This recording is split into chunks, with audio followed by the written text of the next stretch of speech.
जड़े लेखक एवं फेसबुक रे आपण मन जदि पढुथिबे सुंदर भाव में छोटिया छोटिया कथा को छोट छोट दिवस को अति प्रांजल भाव में एते भल भाव में लिखती जहाँ मन छुटे एवं तांका भाषण नाइ 5 वर्ष अछि आपण दाबु 13 वर्ष याकु सुना पर्यंत हमर एवं मोर सार अच्छा चंद्रमणि सार एवं पिला माने एवं सर्वोपरि हमर एनएसएस एनसीसी रो पिला माने जो माने भोकर एठी अछंती मो समस्त को धन्यवाद देबी एवं ए कॉलेज रो उन्नति पई हमें समस्त एकाठी हबा दल वर्ण धर्म निर्विशेष रे हमें एकाठी हबा शपथ लेवा ये कॉलेज को आगे नेबा मु ए कॉलेज रे पढिछि ए कॉलेज रे अध्यापन करूछि आउ 3 वर्ष 8 वर्ष पर विदा देबी मु जानछि ए कॉलेज मु एठी एडमिशन वर्ष भाव नहीं मु सेवक भाव में काम करबा भाव में 7टी प्रिंसिपल को पाके काम करछि कोणार्क कॉलेज रे 22 वर्ष एठी 10 वर्ष तेणु ये 22 वर्ष 10 वर्ष भीतर 8टी प्रिंसिपल पाके अति निकटतर भाव में काम करिछि तांको पाखरु देखिछि तांको कार्य को परिवार शैली पाखरु देखिछि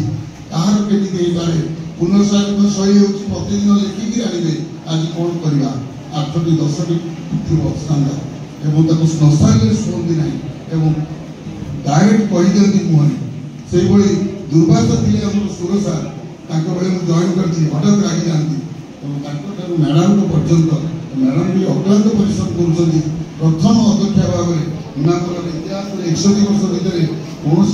जड़े महिला अध्यक्षा नी से अध्यक्षा होती आगामी दिन में कार्यपंथा कौन निर्धारण करेंगे आपण मैंने समस्त सजेसन दिखते एवं से आम समस्ते आम मु कह मो कॉलेज को आम कॉलेज कहवा सुंदर भाव में बढ़िया जय जगन्नाथ प्रोफेसर अशोक कुमार महांती महोदय एवं पुरातन छात्र शिक्षक सभापति अच्छा प्रेरणा दिखती अनेक धन्यवाद पैसा किंतु सब ग्रुप सजेसन दिखती भविष्य नुहे किंतु निश्चित रूपे